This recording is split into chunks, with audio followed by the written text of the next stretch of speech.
Puis là, je vais aller voir si on est là. Donc, est-ce qu'on est en live présentement? S'il y en a qui sont avec nous, étant donné qu'on est sur Zoom, on ne voit pas s'il y a des gens qui nous voient. Donc, je vais aller valider le tout. Ah! On est là. On est là. Je vais baisser ça pour que je m'entende. Alors, Sophie est là. Salut, Sophie. Merci beaucoup d'être avec nous, tout le monde, pour ce mercredi live. Il y en a qui nous écoutent en live, il y en a qui vont nous écouter en différé. Ça fait déjà plusieurs semaines que je fais les mercredis live et je vous répète un peu la mission des mercredis live, c'est de pouvoir partager un peu de lumière de plein de façons avec plein de personnes lumineuses, très inspirantes, que je connais, donc avec qui j'ai déjà connecté. Donc, c'est vraiment pour apporter de la légèreté, de la bienveillance et de la lumière sur les réseaux sociaux. Pourquoi pas? Je pense qu'on en a besoin. Et là, l'invité d'aujourd'hui, c'est quelqu'un que j'aime beaucoup, beaucoup. Je l'ai rencontré il y a déjà quelques années parce qu'il est copropriétaire du Bouddha Moqueur. Et moi, je recherchais un endroit pour faire mes retraites au Québec. J'ai déjà fait 3 retraites fabuleuses dans cet endroit tout à fait magique. Mais il n'est pas seulement le Bouddha Moqueur, il s'appelle Michel Lehoux. Il est beaucoup plus que le Bouddha Moqueur. Écoute, Michel, je pense que pour ta présentation, en fait, on va même échanger parce que je veux savoir un peu d'où tu viens, puis où est-ce que tu es maintenant, dans le fond, dans ta vie, dans un peu ton histoire. Tu sais, ça va être mieux si c'est toi qui la racontes, je pense. Combien t'as de temps pour ça? Pas tant que ça, mais on a quand même du temps. Oui, bien, j'arrive d'où? Moi, j'ai fait un retour aux études à 30 ans. Et puis, pour aller chercher la carrière qui me passionnait, qui me tentait. Et j'ai travaillé dans le réseau de la santé pendant 6 ans. Et j'ai enseigné à l'université. Professionnellement, je réussissais très bien et j'étais en voie d'obtenir encore plus des promotions et de devenir gestionnaire. Et est apparu, l'idée était déjà là depuis des années, qui était sur pause. Et c'est rencontré une collègue à l'hôpital elle avait la même idée que moi, donc c'était d'ouvrir un centre de ressources humaines. Et quand j'ai su ça, je suis allé visiter le soir même et le lendemain, je suis revenu et je lui ai dit OK, go, on y va, mais on ne se connaissait pas. C'est juste à partir d'une photo dans son bureau qu'on a décidé de se lancer. Fait que au début de syndrome de l'imposteur, je suis qui pour faire ça? Il arrive plein de pensées qui se pointent et de me servir de l'expérience de d'autres, hein, parce que on peut apprendre de plein de monde, mais moi, j'ai une amie qui l'avait vécu le syndrome de l'imposteur, puis elle avait finalement, elle n'avait pas surpassé ça, puis elle avait attrapé le cancer. Fait que ça m'a beaucoup parlé. Je vais-tu attendre de devenir quelqu'un d'établi dans le milieu spirituel, ou qui m'arrive une illumination, ou qui m'arrive un événement grave pour faire un bon? Non, je le sens, je le fais. Donc, j'ai ouvert le Bouddha en 2017, le Bouddha Moqueur. Et présentement, je travaille aussi à l'extérieur, même avant le COVID. J'ai pris un contrat dans un cégep pour un contrat de 10 mois et qui s'est fait prolonger et qui est une bonne chose avec la situation qu'on connaît parce que l'entreprise, elle a été fermée longtemps et là, elle boite encore depuis quelques mois. On fait une retraite en fin de semaine pour couple conscient, puis dans 2 semaines de pleine conscience. Mais sinon, des gens qui viennent organiser des retraites comme toi, là, il n'y en a plus. Fait que c'est faut accepter la situation, tout simplement. Hein? Oui, tout à fait, je suis d'accord. Puis écoute, dis-moi, parce que quand on avait parlé, quand on s'est vu, je pense que c'est la première ou la deuxième fois, tu me parlais d'un spectacle d'humour que tu as mis sur pied. J'aimerais juste ça que tu me parles un peu de c'est quoi le spectacle, parce que ça nous amène un peu vers notre ligne de pensée concernant la croissance personnelle et l'importance de ne pas se prendre au sérieux. Donc, si tu peux juste nous en parler un petit peu de ça. Ben, tu sais, c'était tellement pas dans mes plans, ça, de faire de l'humour. Hein. On s'entend? Je dis beaucoup de niaiseries dans la vie, oui. J'ai un côté profond, j'ai un côté bouffon. Et ben, c'est en suivant la formation avec François Lemay de Pleine Conscience, qui s'appelle Train the Trainer. J'ai suivi ça en 2017. Et à la fin, il fallait donner une conférence. Fait que François nous dit apprenez pas un texte par cœur, allez-y dans le flow. OK. Fait que là, on connaît que le cerveau n'entend pas les pas. Fait que moi, je me suis mis à écrire. Fait que je vais apprendre, je me suis mis à écrire un texte et ça a donné que c'était même pas prévu, je me suis mis à écrire des niaiseries. Fait que je me suis mis à tourner tous les enseignements de pleine conscience, mais complètement à l'envers. Fait que j'ai écrit un texte, c'est un numéro qui dure environ 15 minutes et quand c'était le temps de le faire, ben, on va dire les vraies choses. La chienne m'a pogné. Fait que je ne l'ai pas fait. Fait que j'ai fait une conférence sur le détachement. Fait que je pense que ça a été une belle conférence, mais j'ai pas eu le courage de le faire. Et je disais à François, tu sais, j'avais écrit de quoi j'avais écrit quelque chose, mais j'ai pas eu le courage de le faire. Ah, OK, il n'a même pas posé de questions. Et quelques semaines après, j'ai pris mon texte puis je lui ai envoyé. Je dis, c'est ça que je voulais faire que j'ai pas fait. Et là, il me répond, t'es malade, je suis crampé, tu viens faire ça sur la scène au bootcamp devant 400 personnes. Non, non, non, non, non. Je suis un gars timide. De la scène, je donne de plus en plus de conférences, fait que ça va bien. Mais là, de faire de l'humour. Tu sais, si je vais parler d'une conférence normale, 400 personnes, ça ne me dérange plus. Mais là, d'aller faire de l'humour devant 400 personnes, c'est pas quelque chose que je fais. C'est la première fois de ma vie que je faisais ça. Fait que ça a été quand même un gros challenge que j'ai fait et ça a tellement bien été que j'ai décidé de partir avec une tournée à l'automne passé. J'ai fait 7 villes avec un numéro d'humour, là, ça durait 1 heure et demie. Fait que c'était quand même ça aussi une grosse sortie de zone. Et, euh, et c'est un numéro qui fait réagir. Hein. Je ne sais pas si tu en as vu des extraits. Ben moi, j'ai vu, dans le fond, tu m'avais envoyé un petit 15 minutes. Ça devait être le 15 minutes que tu avais fait avec François, justement. Oui, puis effectivement, c'était comme, tu sais, il y a des certains moments, tu es comme, hein? Puis là, d'autres moments, tu es crampé, tu sais, parce qu'on dirait que ça remet des choses en question, tu sais. Excuse-moi, j'ai perdu 3-4 secondes. Ah, ben, je disais quoi dans ces 3-4 secondes? Je disais, dans le fond, que pendant que je l'écoutais, je trouvais ça très, très drôle, mais il y a des fois que ça me faisait comme brasser des petites affaires. J'étais comme, ouais, puis là, tu sais.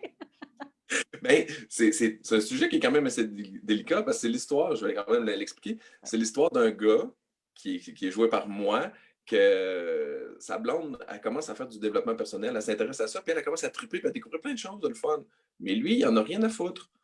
Et fait qu'elle, elle l'achale, entre guillemets, avec ce qu'elle apprend.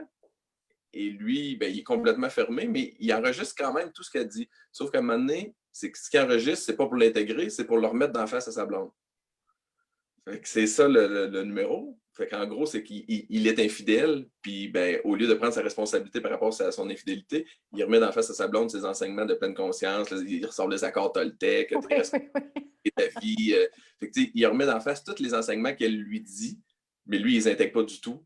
Mais il fait réagir sa blonde avec ça. Fait que c'est sûr que ça fait réagir. Parce que si tu as été trompé, puis là, moi, je t'arrive avec un numéro d'humour sur la pleine conscience. Tu es propriétaire d'un centre de ressources humaines et tu fais de l'humour avec l'infidélité. Il y en a qui ont réagi. Là. Et Ben, même, oui, excuse-moi, vas-y. non, vas-y. Mais j'allais dire, même l'infidélité en soi, c'est un sujet extrêmement encore douloureux Hum. parce que c'est rattaché à un paquet de souffrances. Fait que c'est sûr que même les gens qui ne l'ont pas vécu peuvent ressentir certains malaises sur ce sujet-là. Oui, puis j'ai plein de sujets touchés, là. J'ai plein de sujets. Puis même, tu sais, je parlais des jokes que j'allais faire, puis il y a des gens de mon entourage qui me disent non, cette joke-là, il faut que tu l'enlèves. Fait que je ne te demanderai pas là en live, là. Mais c'est parce que j'avais joué sur la ligne de l'apparence de la femme. OK. OK? Fait que là, il y a des gens qui m'ont dit, mais non, mais ta clientèle est féminine, tu peux pas rire de la femme. Je suis d'accord. Puis de l'autre côté, c'était, ben si ma joke te dérange, c'est qu'il y a quelque chose, il faut que tu libères avec ça. Fait que c'est pour ça que je me suis permis de le faire. Fait que c'est pas de l'humour mal lancé, c'est de l'humour qui fait aussi réfléchir ou qui fait prendre des prises de conscience. Fait que c'est pour ça que je me suis quand même permis de le faire, mais j'ai quand même réfléchi. J'ai réfléchi à me dire, est-ce que je devrais l'enlever? Est-ce que je devrais. Fait que j'étais plus ou moins. Finalement, le matin même que je l'ai fait au festival qu'on a donné chez nous l'été dernier, c'est le matin même, je dis, hey, je la garde. Je la garde parce que ben, moi, je la trouve drôle. Et si tu, si tu réagis, ben, c'est quelque chose que tu n'as pas accepté. Je suis entièrement d'accord avec ça parce qu'on parle beaucoup de, tu sais, on parle beaucoup de l'image de la femme, on parle beaucoup de à quel point la femme, bon, elle était chamboulé, shaké dans les dernières centaines d'années et tout ça, mais la femme a sa grande part de responsabilité à rétablir cet équilibre-là aussi. Puis si on ne permet pas d'en rire maintenant, c'est qu'il y a encore des choses qu'on a à travailler sur le sujet. Hum. C'est comme tous les autres sujets qui sont, on parle du racisme, on parle de plein d'autres sujets aussi qui brassent vraiment. C'est qu'il y a certaines choses qui ne sont pas transcendées dans notre société, dans notre collectivité. T'sais. Puis si ce n'est pas transcendé, bien, il faut qu'on s'y adresse. Je suis entièrement d'accord. L'humour a beaucoup changé. Si tu reprends les numéros d'Yvon Deschamps et tu écoutes ça aujourd'hui et tu mets ça dans la bouche de n'importe quel autre humoriste, il y a des choses qui ne passeraient plus. Tout à fait. Pourquoi? Puis il y a le pourquoi, il y a probablement une question de cheminement ou d'évolution de société qui fait en sorte que, bref, on change, on évolue. Fait qu'il y a certaines choses peut-être qui ne passent plus, mais si ça reste encore touché, c'est qu'il y a encore beaucoup de souffrance. Puis c'est pas en gardant ça en combatif qu'on va transcender, c'est en acceptant, en ouvrant, en accueillant, en faisant des blagues sur ça. Parce que plus on résiste à quelque chose, plus ça persiste. Ben oui. Ça, on l'a dit, plus on combat quelque chose, plus c'est présent. Ça ne fait que nourrir la chose en soi, quelle qu'elle soit. Tu sais? Fait que, puis j'ai comme une question à te poser, Michel. Pourquoi? Qu'est-ce qui a monté quand tu as décidé d'écrire par rapport au côté un peu risible du développement personnel? C'était parce que souvent, on va se prendre trop au sérieux quand on fait ça, non? Puis on devient rigide. À la base, quand je l'ai fait, la première fois que j'ai écrit, c'était un peu pour rire de François Lemay, parce que je tournais tous ses Très bonne raison. On l'aime beaucoup, François, là. Ben oui, c'est rendu mon ami, là. Mais tu sais, je tournais à l'inverse son enseignement. Fait que c'était, moi, je le prends, puis je suis tellement content d'avoir suivi cette formation-là. Mais c'était de faire de l'humour avec un sujet qui est souvent sérieux. Et tu sais, pour faire le continuer avec ta question, ben, tu sais, notre entreprise, quand on l'a ouverte, le nom qu'on lui a donné, il y a un objectif à ça. Mais c'est un nom qui fait réagir aussi plusieurs personnes. Justement, hier, c'est Bouddha Moqueur. Fait que là, si tu fais les deux mots que tu mets ensemble, tu peux faire je comprends pas, là. Ben, c'est qu'on voulait vraiment avoir un centre qui incarne les deux. Oui, le côté zen, spirituel, mieux-être, mais le côté aussi, on a le droit d'avoir du fun, faire des niaiseries, puis de ne pas se prendre au sérieux dans la démarche. Mais hier, j'ai eu mon premier. C'est drôle qu'on en parle aujourd'hui parce qu'hier, j'ai eu un message sur notre page. C'est la première fois que j'avais un message du genre. C'était quelqu'un qui a marqué Bouddha moqueur. C'est une blague. Pourquoi pas Bouddha cruauté? Fait que c'est la première fois que j'avais un message. Ben, cette personne-là, sûrement qu'elle avait une image du mot moqueur qui était péjorative. Puis, voyons, Bouddha ne peut pas être moqueur.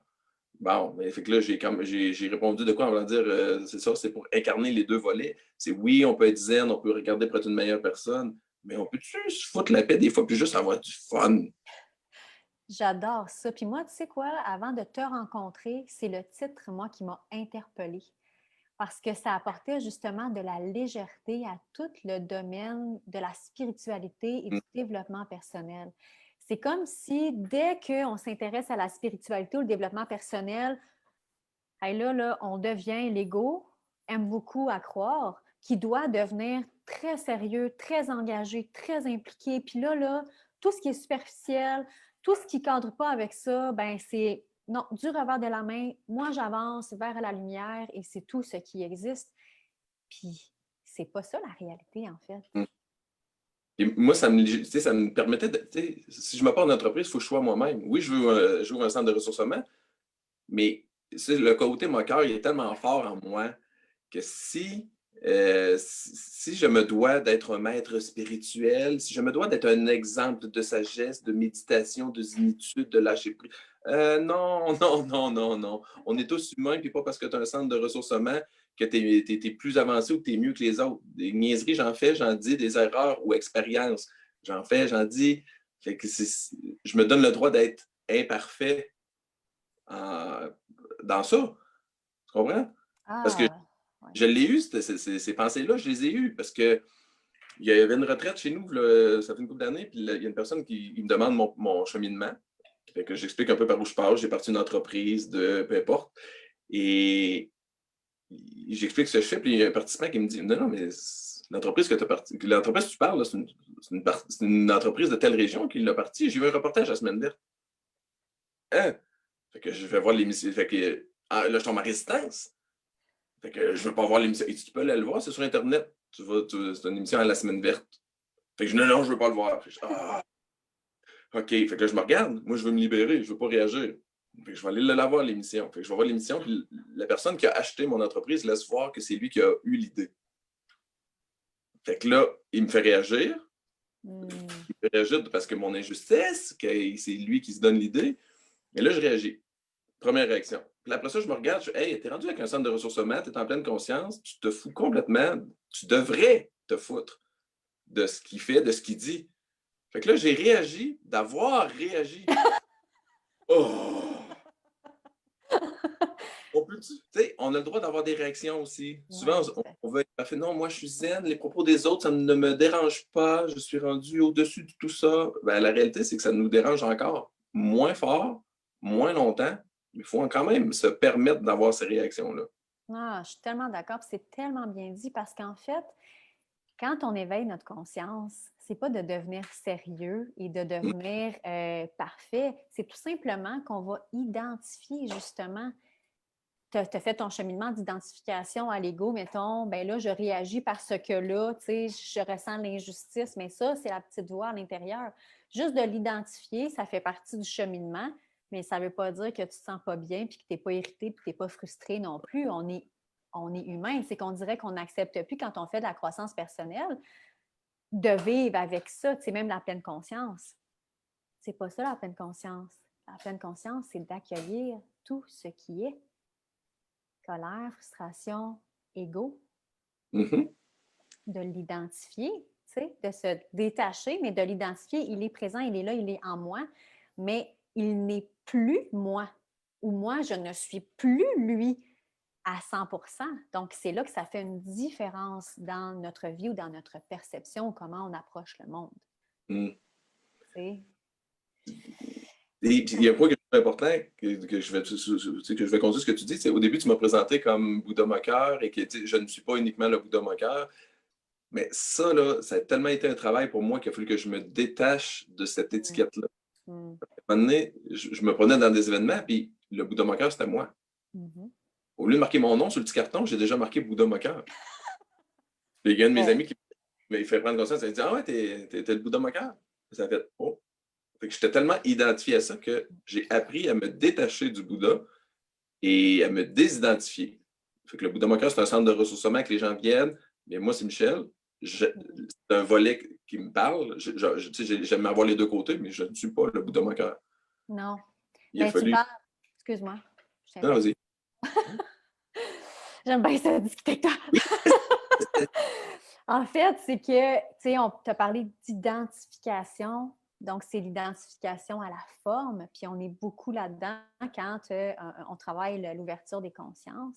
Si tu me permets, Michel, je vais te partager une expérience aussi que j'ai vécue dans mon parcours, dans mon cheminement depuis que je suis professeure de yoga. C'est comme si dès que je suis devenue professeure de yoga, je ne pouvais plus être Karine Thibault. Celle qui aimait prendre une bière à l'occasion, celle qui aimait s'amuser, danser, avoir du plaisir, avoir l'air folle par bout.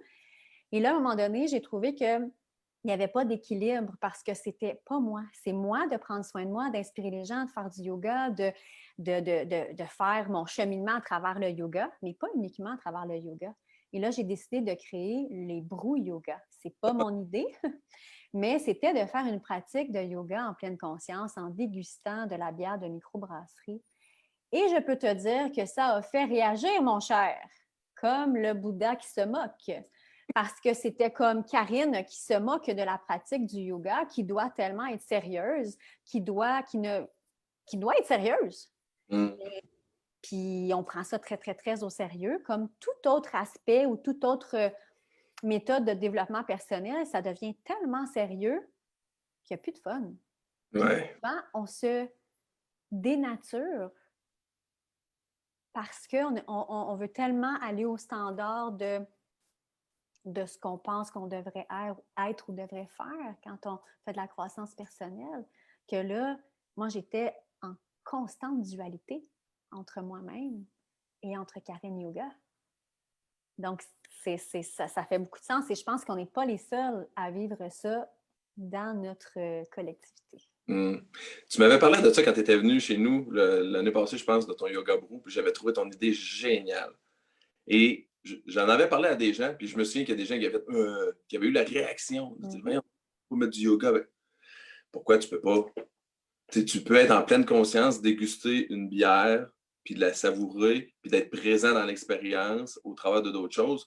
Moi, j'avais adoré. Est-ce que tu le tiens encore, cette activité-là? Ben là, non, parce que la chose qui nous pend au-dessus de la tête a fait en sorte qu'on ne peut pas se rassembler. Je ne nommerai pas son nom. Fait que non, pour l'instant, non, mais c'est toujours dans mes plans parce que ça fait partie de qui je suis, d'apporter. Puis, tu sais, il y en a qui ont découvert le yoga grâce au brew yoga. Puis, il y en a qui ont découvert la bonne bière grâce au brew yoga.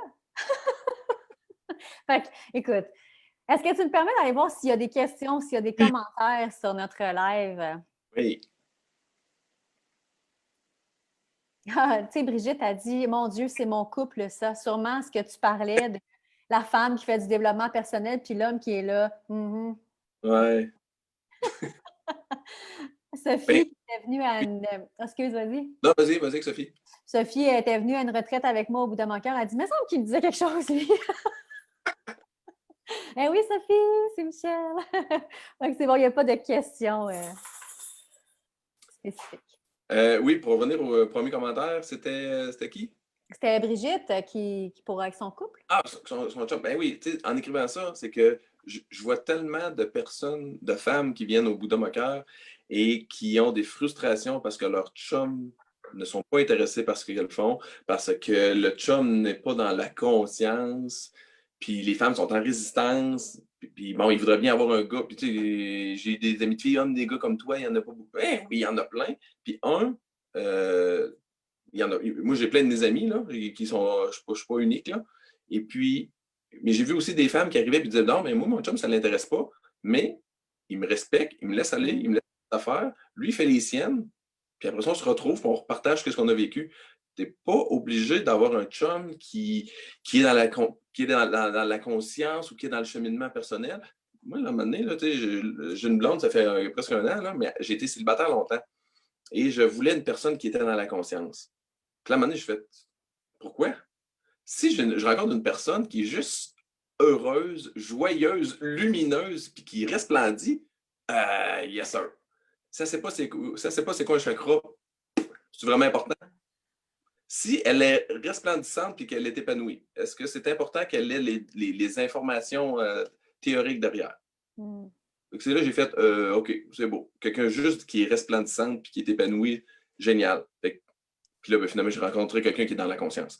Ben, regarde, la vie, c'est occupé de ça, alors. Ben oui, mais j'avais quand même lâché là-dessus parce que c'est ça, c'est à un moment donné, quand on est en cheminement spirituel ou personnel, souvent, on va beaucoup se poser de questions, on va s'analyser, mais à un moment donné, on peut-tu... Hey, arrête, là, fous-toi la paix, là, puis profite de la vie, puis aie du fun. Ah, ça fait tellement du bien de te parler, honnêtement, c'est tellement ça.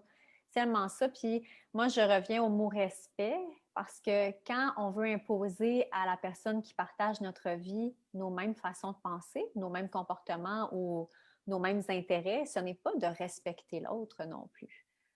Donc, est-ce que c'est d'aimer réellement? Bref, Ça, c'est un autre dossier qu'on pourrait prendre vraiment longtemps.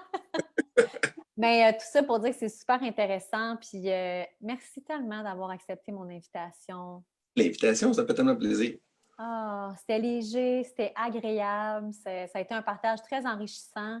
Puis écoute, tu es toujours le bienvenu si tu as autre chose à partager. Est-ce que tu fais, tu sais, si les gens, là, y a-tu des services que tu offres pour les gens en ce moment, mis à part ce que le Bouddha Moqueur offre? Comme je te mentionnais au début, là, on fera encore des retraites de couple en fin de semaine, retraite de pleine conscience dans 2 semaines. Et on est en train de regarder on est en train de monter un programme en ligne. Fait que ça, c'est ce qui s'en vient. J'ai des conférences. J'ai donné souvent des conférences, mais là, c'est sûr que tout est arrêté. J'en donne une la semaine prochaine via Zoom, dans un travail. Ça va être une première de donner une conférence seule via un Zoom. Fait que je vais voir comment ça va aller, mais je vais y aller comme tu y vas, si bien, tu sais, dans le flow. Un peu, je sais de quoi je vais parler, mais sans arriver avec un PowerPoint, là. C'est Fait que, vraiment génial. ouais, en attendant qu'on puisse reprendre, mais on améliore beaucoup le site en attendant, là. On a fait quand tu es venu, je pense que c'était pas fait. On a fait une deuxième salle de bain avec une douche, Ah!